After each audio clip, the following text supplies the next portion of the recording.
fazer uma pergunta para vocês, que quando eu vi a pergunta eu falei, uau, como que a gente nunca pensou nisso aqui antes? A pergunta é a seguinte, pessoal.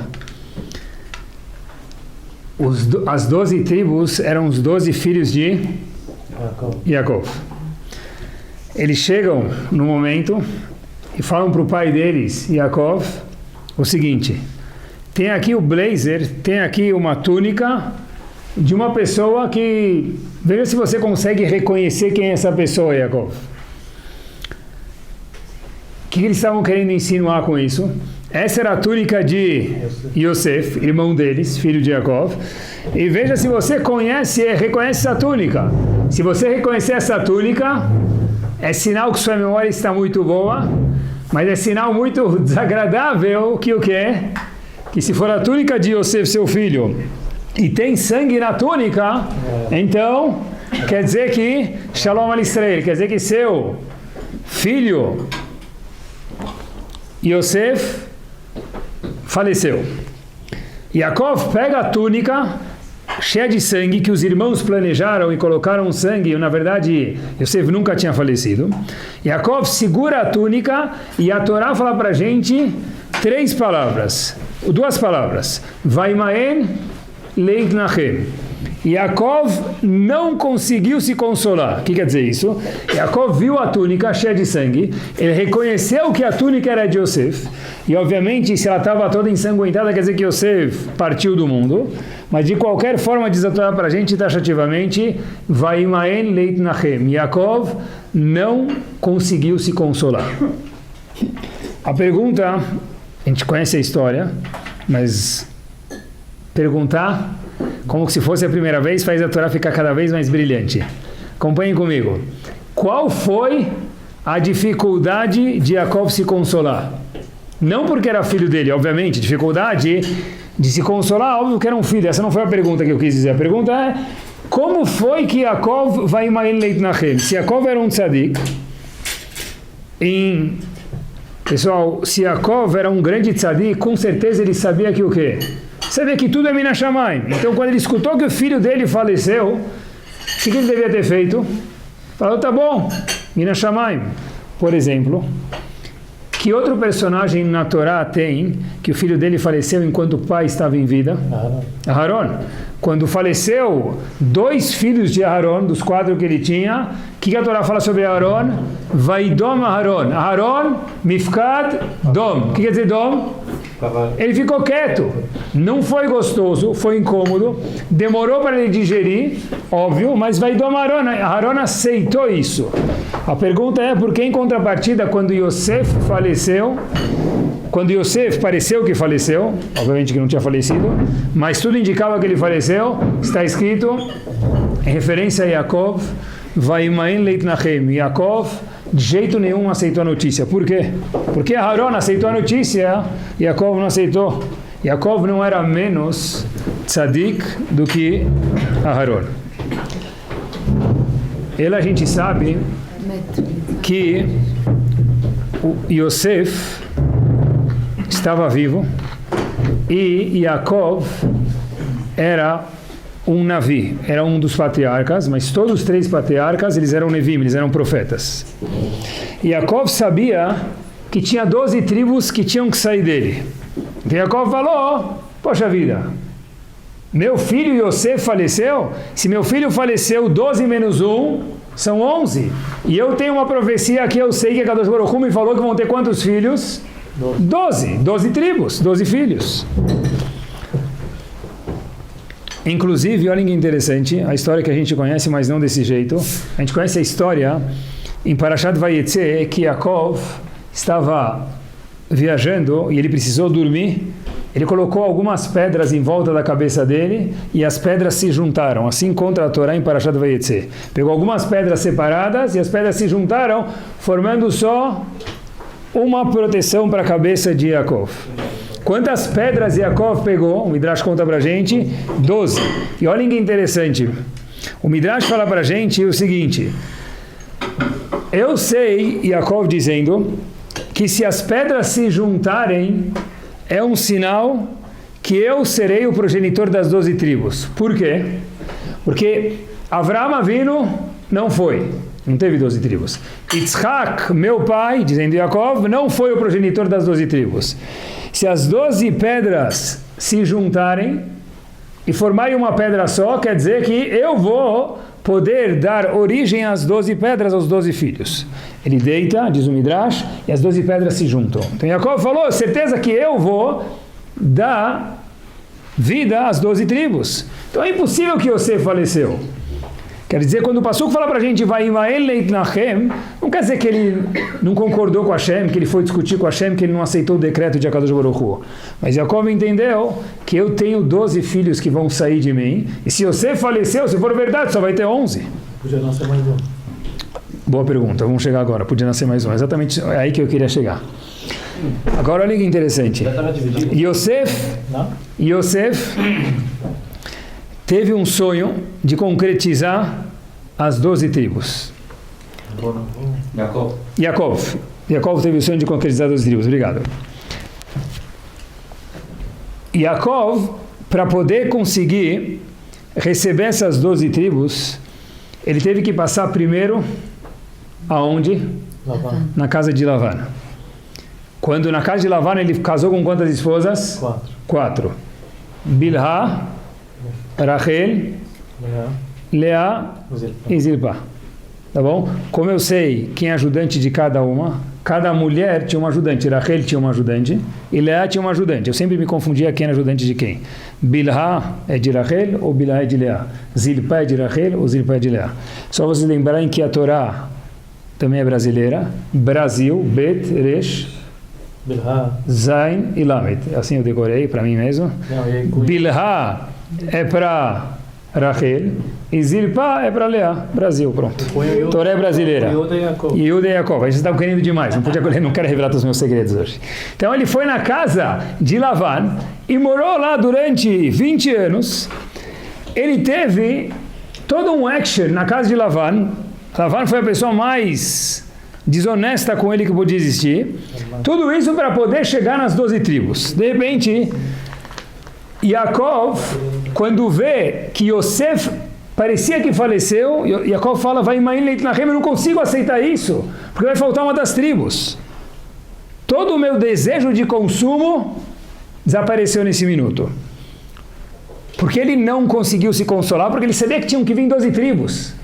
Mas pode ser que Yosef de fato faleceu. Yaakov ficou muito chateado, contam o Rahamim para a gente, muito, talvez seja a palavra desesperado.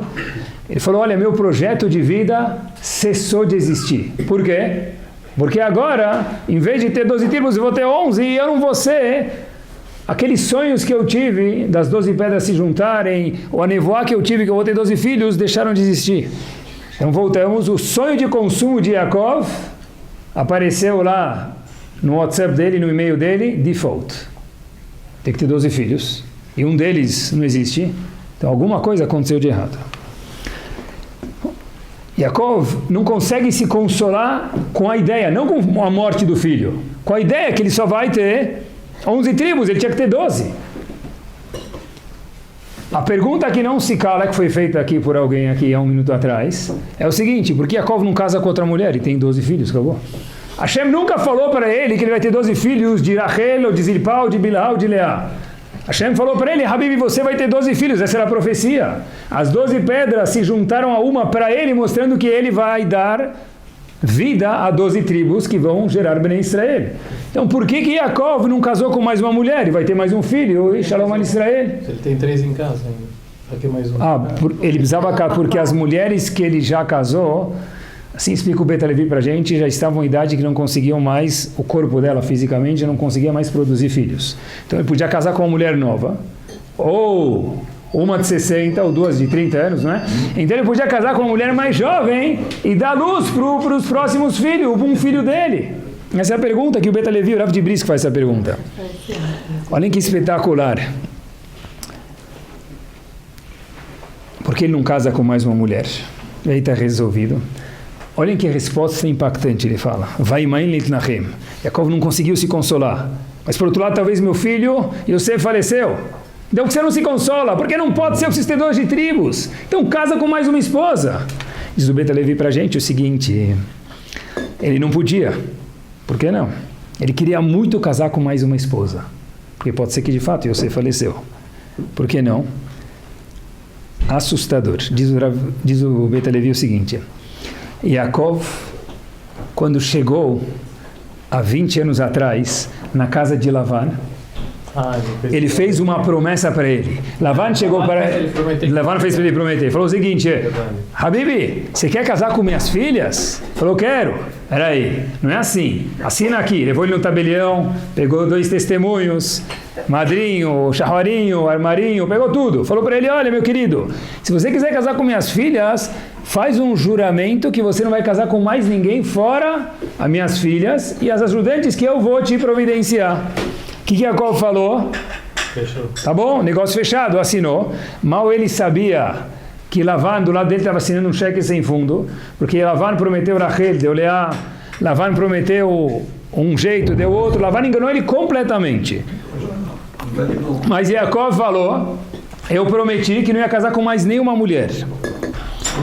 Por isso, diz o Beit Halevi, Yaakov, que tinha o sonho de consumo da vida inteira dele de ter 12 tribos, não casou com mais uma mulher. Por quê?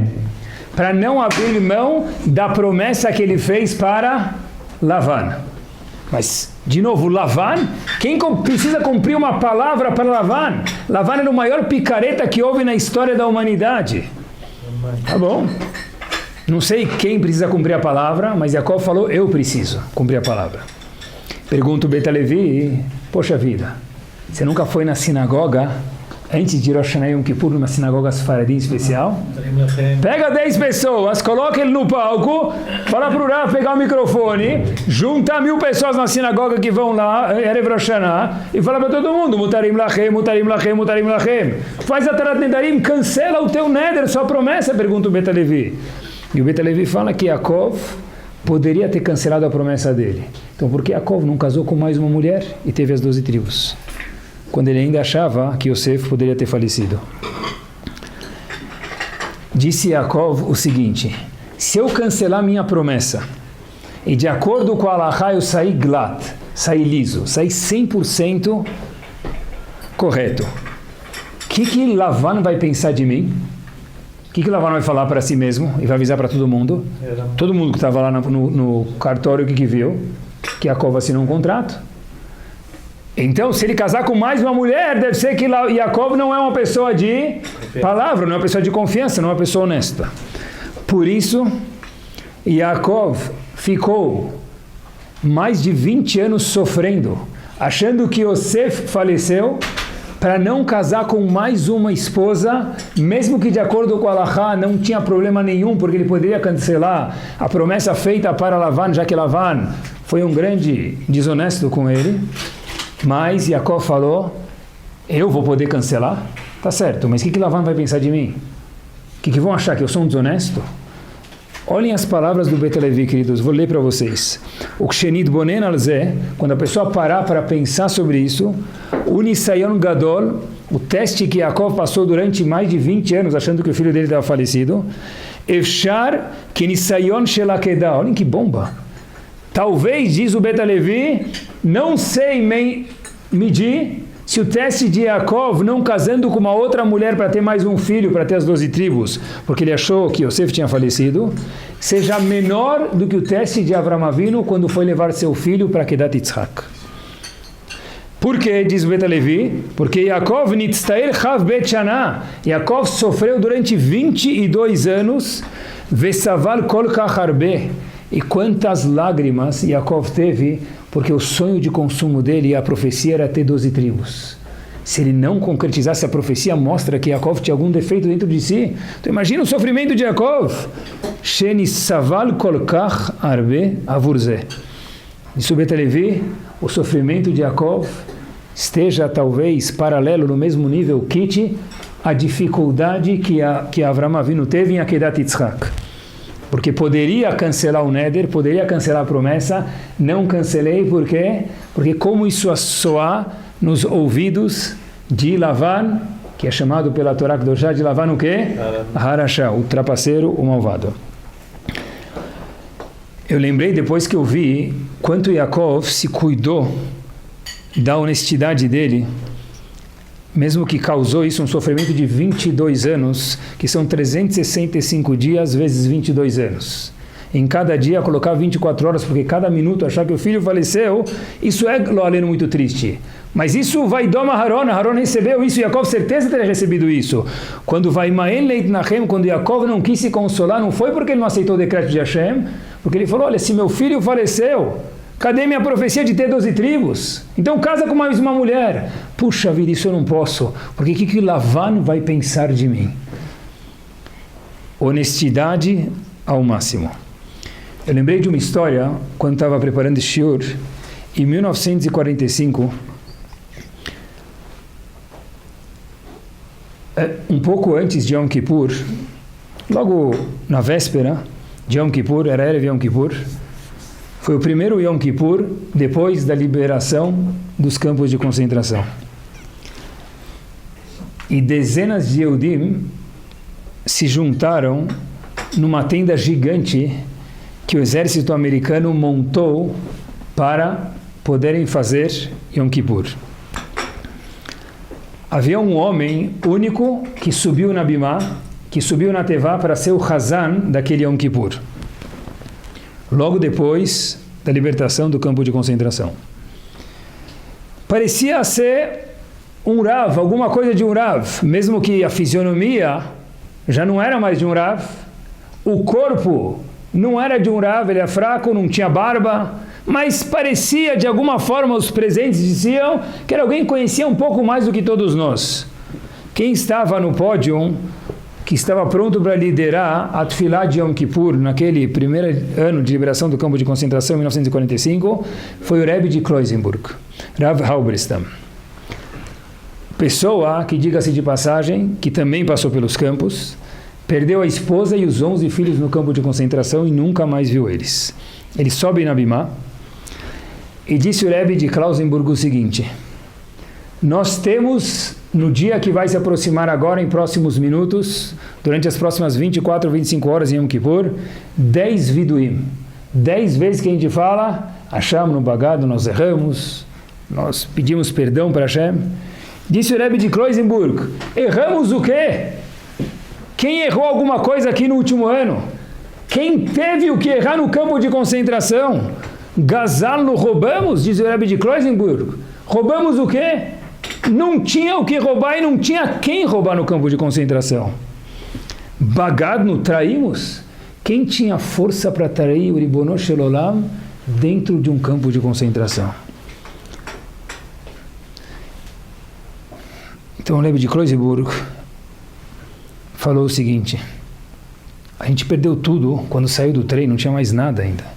Então, roubamos de Hashem, roubamos das pessoas, traímos Hashem. Ainda assim, diz o Rebbe de Klausenburg para a multidão, existe uma mitzvah de tshuvah.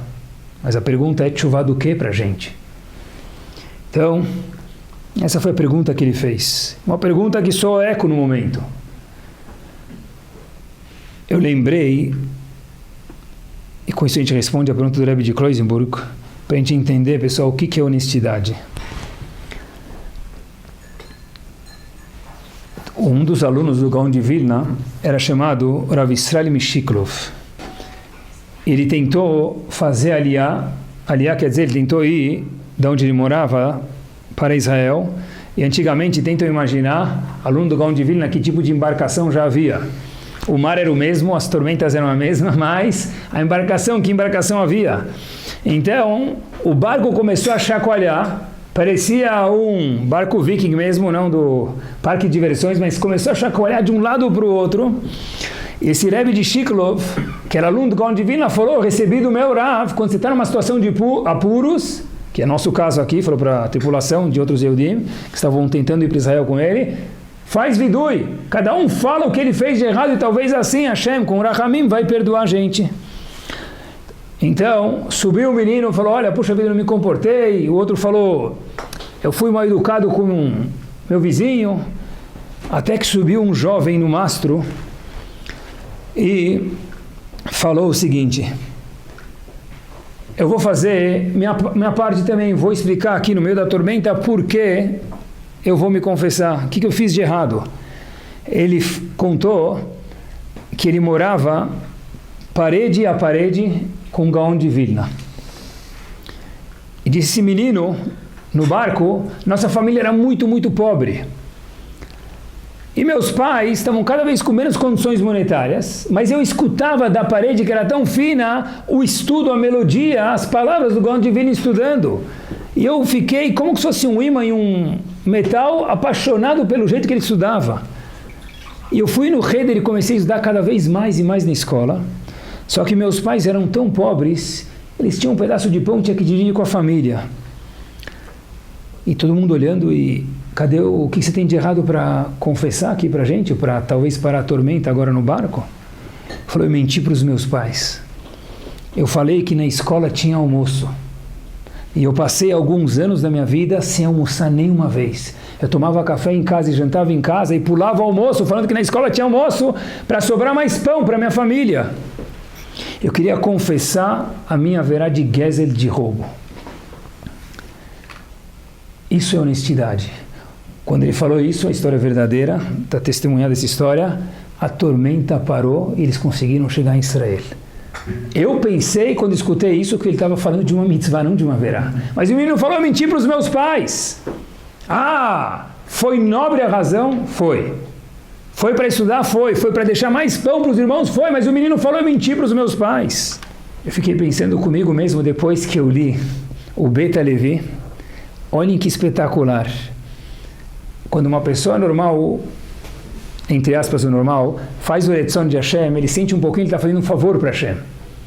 Então, a gente pensa, poxa vida, se Jacob fosse um pouquinho mais, sim, debrulhar, conseguisse se mexer um pouquinho mais sozinho, o que ele teria feito? Casado com outra moça. Tá bom, depois ele se resolve com Laura, podia cancelar o neder dele e se resolvia. Jacob falou que estava errado isso. O que teria acontecido se Jacob tivesse casado com mais uma mulher, tivesse mais um filho, queridos? Yosef ia aparecer, olhem que bomba! O que ia acontecer? Quantos filhos ele tem? 13. No português, claro, e o tiro saiu pela culatra. Olhem que bomba! Yaakov fazendo Yashrut, honestidade e retidão ao máximo. Não fez um favor para Hashem. Obviamente que Hashem ficou feliz, mas Yaakov fez o quê? Um favor para si mesmo. Porque em vez de ter 13 tribos, que é o que teria acontecido quando Yosef voltasse, porque ele pensou que Yosef tinha morrido, Yaakov teria tido 12, mais esse um que ele teria casado com essa mulher, que no fim nunca casou, para manter a honestidade dele. Daqui eu aprendi que uma pessoa que é honesta, que é verdadeira, que não é torta, essa pessoa nunca sai perdendo. Mas fica uma dúvida que os universitários poderiam perguntar para a gente. Qual a dúvida? Qual o símbolo de Yaakov? Emet. Titen Emet Le Yaakov. Cada um tem um símbolo, né? Tem uma pessoa que é gourmet, Barat Ashbil, Yaakov era Emet. Esse era o símbolo dele. Quando ele assinava na prova, Yaakov, entre parênteses, Emet. Verdadeiro. Será que Yaakov era tão verdadeiro assim? Que outra história a gente conhece de Yaakov? É o mesmo Yaakov. Ele roubou a Bechorá, tá certo, enganou o pai. Mas que mais? Ele chegou na frente, o que quer dizer ele roubou a Bechorá? Chegou na frente do pai e falou o quê? Ele falou, né? Ele chegou, pegou as roupas do irmão dele, Esav, que eram roupas peludas, tinham um cheiro especial, e quando foi receber a brachá, a bênção de Yaakov, o que ele falou para o pai dele? Anochi, Esav Bechorecha, eu sou Esav, o primogênito. Onde, na verdade, se ele colocasse o polegar dele lá, o que ia apitar, pessoal? Se Yaakov tivesse o iPhone X, o que ia perceber? Não ia abrir. Que não ia abrir. Não é Esav. O iPhone de Esav não ia abrir com o olhar de Yaakov. Não ia abrir. Não tinha iPhone ainda, então tá certo, ele não percebeu. Mas o que ele falou? Anochi, Esav Bechorecha. Rashi logo fala no Chumash, Anochi, vírgula, Esav Bechorecha. Eu estou aqui, vírgula, Esav é o seu Bechor. Seria mais ou menos o seguinte, tá bom? A Ima chega para o Yeletov e pergunta para ele, quanto você tirou na prova? Aí o irmão, ou filho da Ima, fala o quê? Para a Ima? Entre 8 e 9. 1-0. Quanto eu tirei? Oi, Daniel. Oi, Reuven. 10. O que eu falei? Oi, Reuven tirou 10. Mas eu não tirei 10. A mãe ia pegar ele pela orelha e falar o quê? Volta aqui. Volta aqui. Oi, Reuven, 10. Está aqui tua nota, meu querido, 3. Você soma 12 provas tuas, não dá 10. Né? Yaakov fez a mesma coisa. Yaakov, o mesmo Yaakov que não quis casar com mais uma mulher para não ser desonesto nos olhos de Lavan. Yaakov, será que era o cheque que está no correio? Esse parece que é Yaakov, no Ri Esav Bechorecha. Eu sou. Yitzhak escutou, pessoal. Eu sou Esav teu Bechor. Ele escutou que era Esav, não que era Yaakov. O jogo de palavras que Yaakov fez, trejolim, mas foi desonesto aparentemente. Talvez, quando alguém ligava para Yaakov, só um segundinho, vou transferir para o setor responsável de contas. Fica tocando a musiquinha até quem está querendo cobrar a dívida desistir e desligar. Ele liga tantas vezes que ele já desiste. O cheque está no correio, está em reunião. Esse era Yaakov. Vou ligar de volta e nunca liga. Olhem como é importante não ler a Torá, estudar a Torá. Por que Yaakov foi pegar a brachá de Yitzhak? Ele não queria ir. Por que ele foi? A mãe mandou. A mamãe mandou.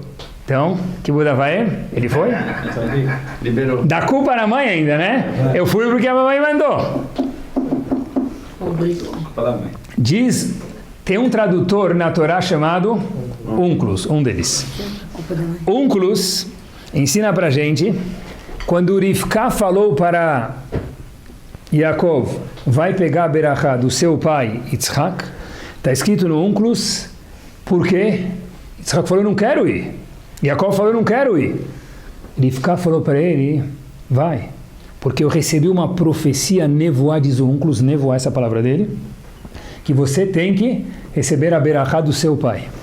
De novo, por que Yaakov teve que receber a berachá do pai dele, Yitzhak? Porque a mãe mandou.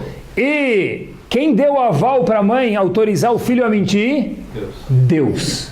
Rivka falou, eu tive uma profecia que você, Yaakov, tem que pegar a berachá e não Esav, porque Esav pegou, segunda época, repetiu o dia, ele não merece mais a berachá.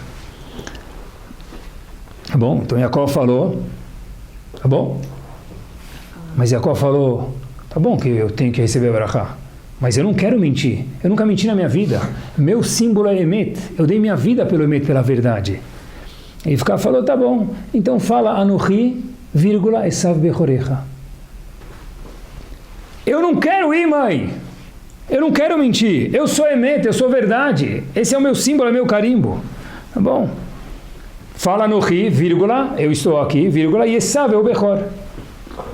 Ainda assim fiquei com uma dúvida. Hashem não podia ter feito de um jeito um pouquinho mais reto? Para receber a profecia ele tinha que ir. Yitzhak não ia dar brachá porque ele queria dar para Esav. Tá bom, então ele teve que fazer de um jeito que era meio mishmush assim. Porque ele não fez, porque Hashem não fez ele receber a brachá de um jeito mais reto, que era a vontade dele. Não vi isso escrito, mas vou me aventurar.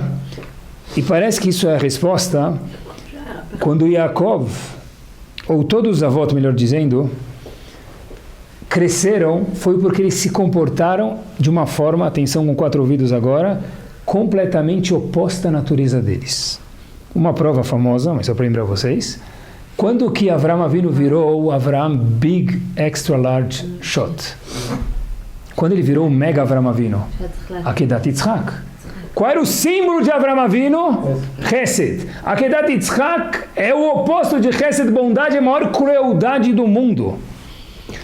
Ou seja, quando Yitzhak foi dar a brachá para Yaakov, Yaakov foi receber a brachá, para ele falar no Ri Esav Bechorecha, Yaakov preferia morrer naquele momento. Eu só estou fazendo isso porque minha mãe me mandou, porque isso é uma profecia. Por que teve que ser de um jeito torto? Para testar e ver se Yaakov consegue trabalhar a Kadosh Baruch Hu, mesmo em algo que é completamente contra a natureza dele. Então, quando Yaakov falou no Ri Esav Bechorecha, a pergunta foi, ele não estava sendo honesto, muito pelo contrário. A última coisa que Yaakov queria estar naquele momento é lá. fez isso porque Hashem mandou e transformou isso em Avodat Hashem, igual Avraham Avinu fez a Kedat Yitzhak. Se a gente olhar, para a gente ver o que quer dizer honestidade, um dos comentaristas num Sidur, sabem que o Sidur é igual uma Gemara. A Gemara tem um monte de comentaristas. O Sidur que a gente abre todos os dias, que fica em cima da Gemara, sem desmerecer a Gemara, mas o Sidur foi feito antes da Gemara. Se tem uma Gemara e um Sidur, o Sidur estaciona em cima da Gemara. Então o Sidur também tem comentaristas. Um dos comentaristas no Sidur é chamado Rav David Abu Draham. Quem é ele? Esse nome, a gente vê Yaakov hoje em dia, por causa de Yaakov Avinu, e daí por diante, mas esse nome Abu Draham não é muito famoso. De onde provém esse nome? Olha que espetacular. Uma vez, eu escutei uma pessoa falar Abu Draham. Eu repeti, estava dando um shiur, Abu Draham. Um senhor me falou, olha, Rabino, não é Abu Draham, é Abu Darham.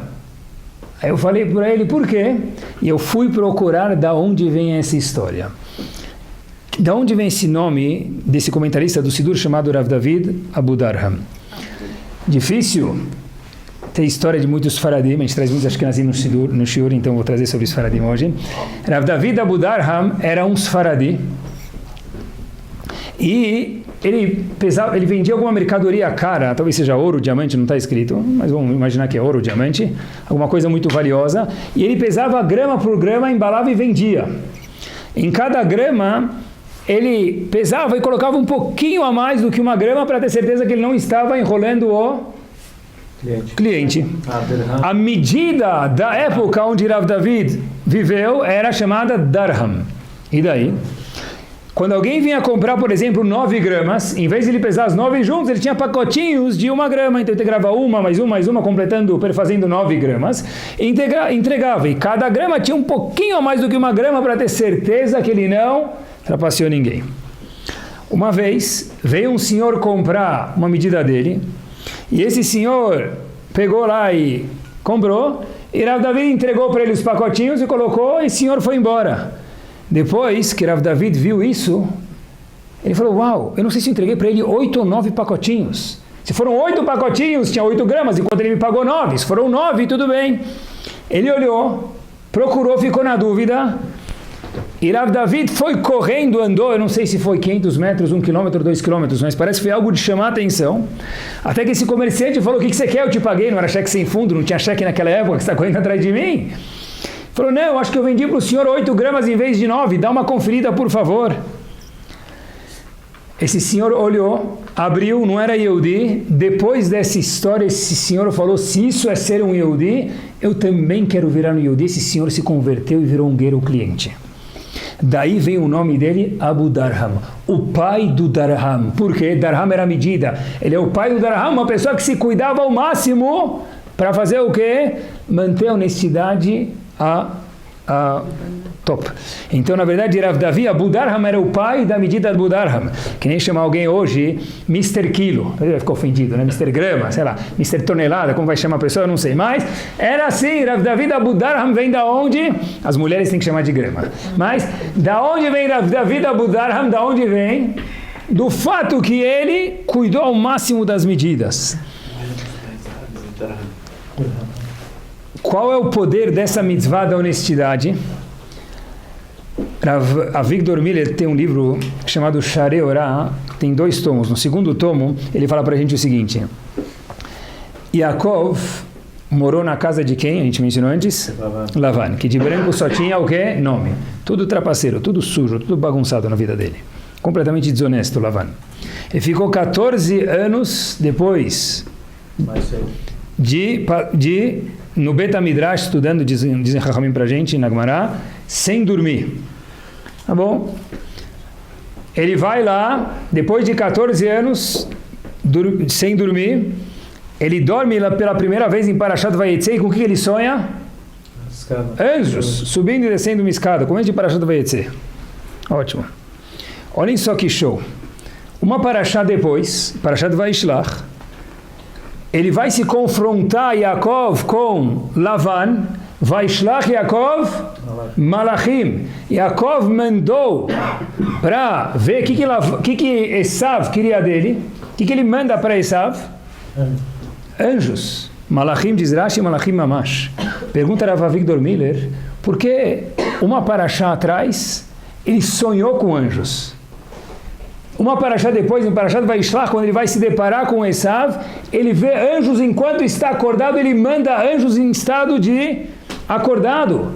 Nenhum dos outros Neviim, fora Moshe Rabbeinu, não viu. Nenhuma profecia não via anjos acordados. O que fez ele, da paraxá passada, sonhar com anjos, só via anjos dormindo, depois poder ver anjos acordados? Diz Rav Avigdor Miller, entre uma paraxá e outra passaram-se 20 anos. Nesses 20 anos ele passou na casa de quem? Lavan. Em nenhum momento ele foi desonesto com Lavan. Uma pessoa que é capaz de ficar com a pessoa mais picareta do mundo, mantendo a honestidade e não nivelar por baixo, Yaakov se transformou de uma pessoa que via anjos somente quando estava dormindo, para, diferente de Yitzhak, diferente de Avraham, que via anjos o que acordado. Por quê? Porque ele passou 20 anos na casa de Lavan, sendo uma pessoa honesta. Se a gente olhar, Gezel, roubo, tem que ser algo que é repugnante para a gente. É incrível que dentro da nossa nação, por alguma razão ou outra, tem algumas coisas que elas são, assim, né? Ai, feio. Por exemplo, porco. Se alguém te perguntar por que porco é menos kasher do que sadia ou perdigão, eu não sei responder. Os dois não são kasher. Mas tem algumas coisas que foram carimbadas como algo repugnante à Torá. Porco, por exemplo, ou não kasher. Gezel não teve esse mérito. E Gezel às vezes passa, Hazak Baruch. Pessoas refinadas do nosso povo, da nossa geração, entenderam que Gezel é algo que machuca, é algo nocivo, e tem uma sensibilidade fina a isso. Ao que eu me refiro, é uma história que eu procurei, ela é verdadeira, não é aquelas histórias de carrocinha, essa história de verdade de carro, não de carrocinha, mas história verdadeira. Eu não sei porque alguém faria isso, eu teria vergonha, mas ele fez, então a história foi assim. Uma pessoa que morava em Israel comprou um carro muito, muito, muito refinado, não sei a marca, nem o ano, nem o modelo.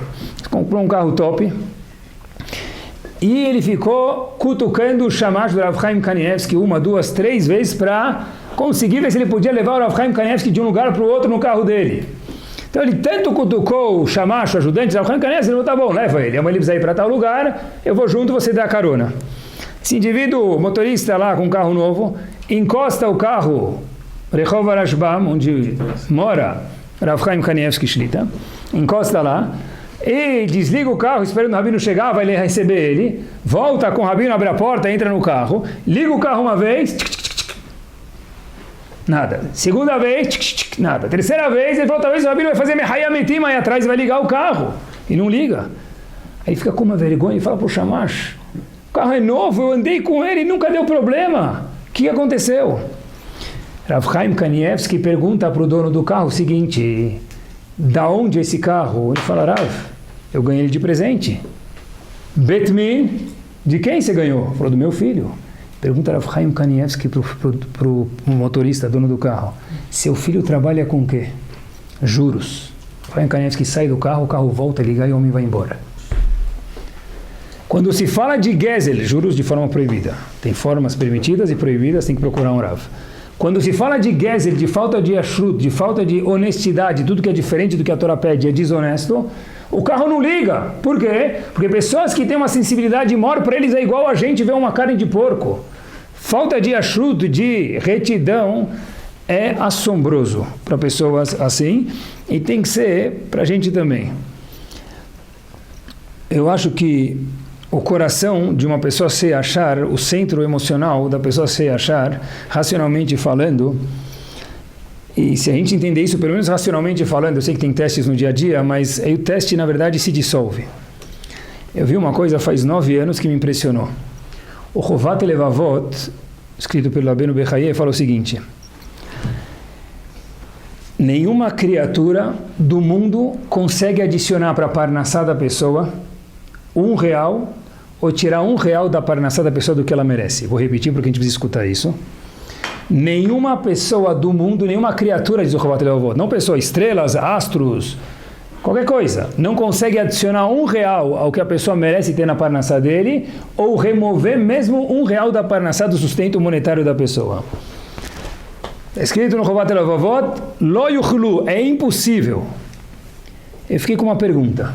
E se a pessoa for desonesta? O que vocês entendem? Eu mereço 1 milhão. Se eu for desonesto, eu vou ganhar quanto? 1 milhão e 100? Não. E depois vou perder. Eu sempre estudei assim. Rav Eliyahu Dessler fala pra gente em Parashat Kitavot algo espetacular. Fala tudo, maiusculamente, tudo é decretado em Rosh Hashanah. Diz ele, olhem que espetacular, a pessoa escolhe como ele quer receber isso, pelo túnel da honestidade ou pelo túnel da desonestidade. Repito de novo. Rav Dessler fala pra gente que o Chovat Leavot disse que ninguém consegue tirar nenhum centavo da pessoa. E se eu for desonesto? Rav Dessler, os mesmos 1.000, 100.000, 1 milhão, o que for que a pessoa merece, naquele ano ele vai receber.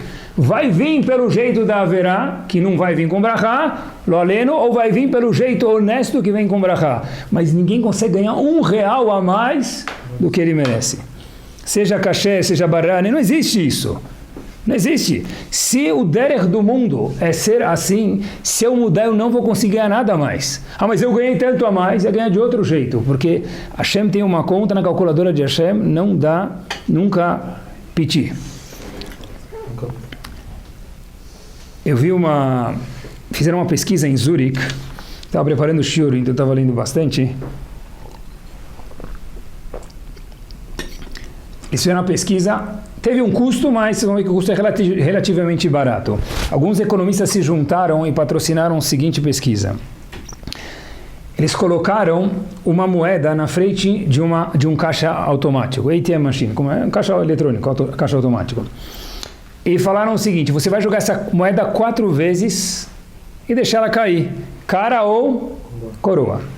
Se você colocar no botãozinho que deu cara 4 vezes ou coroa 4 vezes, você vai receber X dólares. Talvez, não lembro o valor, talvez seja 20 dólares, 20 francos, não lembro. Vai receber um valor. Então, eles deixaram a moeda lá, sem supervisão nenhuma, e as maquininhas. E se fosse no Brasil, eu não sei, tá bom? Mas deixaram lá a moeda e a maquininha de tirar dinheiro. Era só você escrever quantas vezes tirou cara ou coroa. Se tirou uma, você ganhava um valor, 2, muito mais, 3, muito mais, e 4, muito mais ainda. Qual é a proporção matemática de alguém acertar em 4 lances, 4 caras ou 4 coroas? 6,25%. Depois façam as contas. 4 caras ou 4 coroas. Eles colocaram a máquina em Zurique e fizeram um teste, e depois de algumas dezenas de pessoas, eles tiraram o extrato da máquina e deu o seguinte: 37% das pessoas escreveram que tiraram 4 caras ou 4 coroas. E 63% das pessoas escreveram que tiraram 1 ou 2 vezes. O que vocês aprendem daqui? Se a probabilidade é 6,25, matematicamente falando, saiu que 37% tiraram. O que vocês vão falar então? 37% das pessoas, possivelmente, dentre elas 30%, né? Mais ou menos, os 37% foram desonestas. Eu aprendi que teve 63% das pessoas que foram honestas. 63% das pessoas escreveram, tirei 1 ou 2 vezes, não tinha ninguém olhando, ele ia tirar 10, 20, 30 francos suíços da ATM Machine. O que faz uma pessoa ser honesta? Morar na Suíça. Morar na Suíça. Boa, morar na Suíça. Podemos fazer esse teste aqui na Praça da Sé. Aqui 100%. Vai levar a máquina. Na Praça da Sé. Mas, olha que interessante. Algo chamado em português valores. Para um Yehudi tem que ter valores agregado a Torá Kedoshá. A nossa Torá, ela é espetacular, ela fala tantas coisas sobre quando se refere à honestidade, quando se refere a Shrut, a ser uma pessoa reta. Eu vi essa história em um lugar, depois eu vi ela escrita de novo em um lugar confiável, então contei para você e conto para vocês. A história aconteceu em um dos bairros em Israel. O pessoal não escreveu em que bairro, uma história 100% verdadeira. Um indivíduo fez um bar mitzvah para o filho e ele encomendou comida para 300 pessoas. Chegou uma menina chorando na porta do buffet. Ela foi, depois voltou de novo. Quem estava pela segunda vez na porta do buffet era o dono do buffet. Ele vê a menina chorando. Falou: por que você está chorando? Ela falou: olha, porque eu vim faz alguns minutos atrás, me mandaram embora e eu estou chorando de novo. Falou: mas o que aconteceu? Falou: não, que o garçom mandou embora. Falou: mas o quê? Falou: Falou, olha, eu não sou convidado e não sou da festa, mas minha família está passando por apuros e eu estou tentando dar uma volta, ver se eu consigo alguma coisinha para poder trazer para minha família. Aí o dono do buffet falou, claro. Pegou, mandou os ajudantes dele lá fazer uma marmitinha, fez 10 marmitinhas, uma para cada pessoa da casa. A menina levou para casa, termina a festa foi muito feliz, o dono da festa vai acertar, você vê que não é só em Zurich que acontece isso, o dono da festa vai acertar, o dono do buffet fala para ele, o senhor está me devendo 290 porções. Aí ele fala, olha querido, between me and you, entre você e eu, acertei com você 300 porções, você está me dando desconto de 10%? Ele falou, não. Eu falei, então por que você não está me cobrando 300? Se eu tive convidados e eu encomendei 300. Então o dono do buffet falou, olha, Habibi, antes de você chegar na festa, eu tirei 10 porções, tomei liberdade e dei para essa menina que estava chorando para ajudar ela, então eu não posso cobrar de você 300, eu vou cobrar 290. O que o dono da festa falou? Ele falou, olha, poxa vida, eu que encomendei 300 e eu quero o mérito daquela menina para mim. Aonde a história foi parar, queridos? No Bet Din, na corte monetária, onde os dois estavam argumentando quem vai pagar o zehut da mitzvah de poder ter ajudado uma família. O dono do buffet que deu ou o dono da festa que encomendou? Essa pergunta tem resposta, não vem ao caso agora, vou deixar vocês dormirem curiosos. Mas olhem que espetacular, isso é o oposto de ser uma pessoa torta, eu quero ser e achar honesto ao máximo. Eu não posso cobrar de você. Poxa, você não pode cobrar de mim, mas eu quero fazer a mitzvah. Então os dois pararam no Bedin para ver quem vai pagar aquelas 10 porções que sobraram da mitzvah. Eu fiquei pensando nessa nossa fase final, o que existe de prático para a gente de ashrut, de honestidade? Muitos exemplos devem ter vindo à cabeça de vocês, mas eu pensei em alguns. Pegar um livro do CNIS sem permissão, certeza que não é honesto, para não falar a palavra roubo. Mas é para estudar para o bar mitzvah do meu filho. Coloca a voto. Pede autorização, se é amigo do Gabá, ele vai liberar. O Steiper costumava dizer que pegar um livro da sinagoga e não devolver no lugar também é Gezel. Por quê? Porque até o próximo indivíduo achar o livro, o que vai acontecer? Ele perdeu 10 minutos, ele tinha 15 para estudar, demorou 10 para achar o livro, até ele sentar, acabou o tempo dele de estudo. Então, tem gente que tem aquela cestinha na porta das sinagogas Faradi, que tem kippot lá. Tem gente que lê na cestinha souvenir do CNIS. Ele entra sem kippah e sai com kippah. Na casa dele tem uma fábrica de kippot. Pode pegar kippah das sinagogas sem permissão? Não. Do bar mitzvah? Não, do bar mitzvah eu não quero, Rabino, é mais legal da sinagoga, né? Então, isso é Gezel. Uma vez perguntaram para Rav Moshe Feinstein, um professor perguntou para Rav Moshe Feinstein. Rav Moshe Feinstein tem um livro de cartas e respostas chamado Igrot Moshe. No tomo que fala sobre assuntos monetários é chamado Choshen Mishpat. No segundo tomo, na 30ª tshuvá, ele faz o seguinte, perguntaram para ele. Um diretor de uma escola judaica perguntou para ele, meus alunos estão me perguntando se eles podem, não sei se eles vão fazer isso, eu não sei, é meio adolescente, mas eles estão querendo o meu aval para poder colar na prova com um bem maior. Qual o bem maior? Poder estudar a Torá, porque se eles colarem na prova, vai ter mais tempo para estudar a Torá, e para não causar bitul Torá, quero permitir, se pode colar na prova, matemática, ciência, a prova que for. Pergunta é boa. Olha que pergunta boa. Tem o bitul Torá, que é a maior haverá do mundo, versus Gnevá, mas talvez não é Gnevá, porque tem um bem maior. A Moshe Feinstein, dentre as linhas que ele fala, eu copiei para vocês, 6, 7 palavras, fala para ele o seguinte, Gam bishvil limud Torah asur lignov, mesmo para estudar a Torá é proibido. Por quê?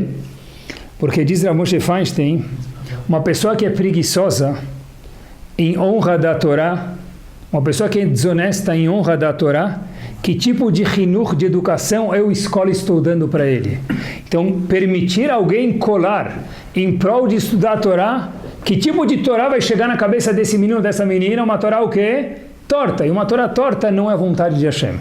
Então, que de fato não se pode permitir. Mas olha que interessante, olha a ideia. Isso não é chinuch. Chinuch é ensinar as crianças a serem retas, não tortas. Ah, mas quem não cola não sai da escola. sem o aval do Shulchan Aruch. O Shulchan Aruch não permite. Perguntar, outro exemplo de o que quer dizer Gezel, isso aparece nos livros de Halakha, obviamente no Shulchan Aruch, perguntar numa loja quanto custa a saia, o sapato, o rádio, o computador, o que for, sem ter nenhuma, zero, intenção de compra, é Gezel. Por quê? Porque o vendedor está lá parado. Se o vendedor está lá parado, quando ele entra lá, Baruch Hashem, entrou algum comprador no dia de hoje, ele vai lá e vem vendedor, gerente, ajudante, vem toda a família, né? Só para saber mesmo, muito obrigado. Se tem alguma chance, seja ela 1%, ou está comparando o preço ou o que for de comprar, pode. Porque o vendedor vai tentar fazer a parte dele. Se não tem nenhuma chance de eu comprar, é Gezel, é proibido, é falta de ser uma pessoa honesta, uma pessoa reta. Vi num livro de Halakha, famosa pergunta, e se eu avisar para ele que eu estou indo só procurar e não tenho intenção nenhuma de comprar? Sempre tive essa pergunta, vi ela faz 2 semanas atrás, Baruch Hashem, se você avisa a pessoa, não tem problema nenhum, porque você está contando para ele, eu não tenho intenção nenhuma. Se ele quiser interpretar qualquer coisa das suas palavras, o problema é dele. Aí já não é Gezel. Se o vendedor perde o turno dele, mesmo que eu falar para ele, não sabia disso, então falando que o vendedor perde o turno dele, mesmo que eu falei que eu não quero comprar nada, então ele pode não me atender, mas ele volta para o último da fila. Então nesse caso, provavelmente também seria Gezel do vendedor.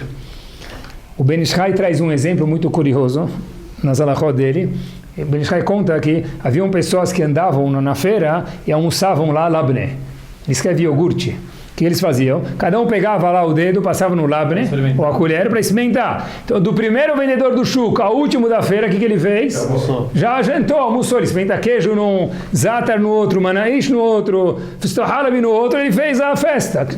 Obviamente que isso também é Gezel. Você não tem intenção nenhuma de comprar fisto, nem bala, nem chocolate, eu entrar... Começa do lado de leite e termina do de carne, para não perder nenhuma oportunidade, né? Isso aqui, certeza que é Gezel, que é proibido. E vou contar um segredo para vocês, que eu acho que é muito verdadeiro, eu vejo isso com as pessoas, eu vejo isso comigo mesmo. Quanto mais a gente tenta ficar e achar mais reto, mais redondo a gente fica, redondo no bom sentido a gente fica, redondo a gente fala, né? Flui, tranquilo, a pessoa vive mais feliz. Toda pessoa que ela é meia picareta, a pessoa ela é meia desonesta, ela pode ter mais tanto no banco que na verdade isso Chovat Levavot não tem mais nada, como a gente contou alguns minutos atrás. Mas mesmo se a gente pudesse desconsiderar as palavras Kedoshim do Chovat Levavot, ainda assim a pessoa não dorme direito. Uma pessoa que ela é tranquila com os outros, que ela não é desonesta com os outros, que ela não faz os outros passar de um jeito quando na verdade não deveria ser assim, de honestidade, essa pessoa ela é Shalem, redonda, essa pessoa tem Shalom dentro dela. Uma pessoa que é honesta, ela dorme tranquilamente. Quando a gente trabalha com outras pessoas, seja no nosso trabalho, seja uma coisa comunitária, a transparência também faz parte da honestidade. Uma vez Rav Israel Misalant foi angariar fundos, mais um minuto eu termino. Uma vez Rav Israel Misalant foi angariar fundos para a instituição dele, e o doador separou algumas cédulas para ele e teve que, por alguma razão, sair do quarto. Rav Israel Misalant saiu junto com ele. O doador volta e vê que Rav Israel Misalant não está lá. Pergunta para ele, Habibi, o que aconteceu? Ele falou, tem ihud, proibição. Igual que eu não posso ficar com a mulher do vizinho no mesmo quarto, eu não posso ficar com o dinheiro do outro, o dinheiro que não é meu no mesmo quarto. Por quê? Porque vai lá saber depois se perder uma nota de $100, o que vai acontecer? Eu não quero ficar com o dinheiro dos outros que não é meu no mesmo quarto que eu. Isso é chamado yashrut. A pessoa quando trabalha com o público, a pessoa quando tem sócio, a pessoa tem que prestar contas. Por quê? Porque é assim, a vida é assim, eu preciso ser transparente. A pessoa não pode trabalhar com outros e ser uma pessoa mais ou menos. Isso é yashrut, esse é titen emet leakov. O que a gente fala também tem que ser achar. Se uma pessoa promete alguma coisa, esqueci de dizer blineder. Too late. Se não falou, tem que cumprir. Yaakov não falou blineder para Lavan e não casou com mais uma mulher para cumprir o que ele falou. Escrever no WhatsApp também tem que ser. Se eu escrevi, depois eu não sei se apagar igual blineder. Se você colocar para apagar a mensagem vira igual blineder, não tenho certeza. Tem que tomar cuidado. O pessoal tem que tomar cuidado com o que ele escreve, porque nossos filhos estão 24 horas, 7 dias por semana, copiados no nosso celular. Quem grampeia o nosso celular, Nossos filhos com certeza. Os filhos estão olhando. Se eu falo, vou, mas não vou. Se eu prometo, mas não cumpro. Se eu escrevo, mas não faço. Se eu falo que vou passar, mas não passo. O que acontece? Eu estou ensinando para eles o quê? Anohi, vírgula, Esav Bechorecha. O Daniel, o Reuven, tirei 8 na prova. Da onde eu aprendi? Às vezes aprendem dos pais. Então que Bezat Hashem, a gente possa lembrar, quando a gente estudar a Torá primeiro, e olhar para Yaakov e falar, uau, Yaakov não foi desonesto quando falou no Esav Bechorecha. Ele teve o teste da vida dele de ter que passar por uma situação dessa para cumprir a profecia, a nevoada da mãe dele. Que Bezat Hashem a gente possa ter e ashrut nas nossas vidas, dormir tranquilo, acordar feliz, estar de bem com as pessoas, não ter nenhuma pessoa que está desconfortável com a gente economicamente, e que Bezat Hashem a gente possa concretizar as palavras do Chovat Levavot, que a Parnassá vai vir de um jeito ou do outro, que a gente tenha o mérito de receber a nossa Parnassá Bechefa com abundância, sempre pelo tubo, pelo canal da Kedushá e da Santidade. Amém. Amém.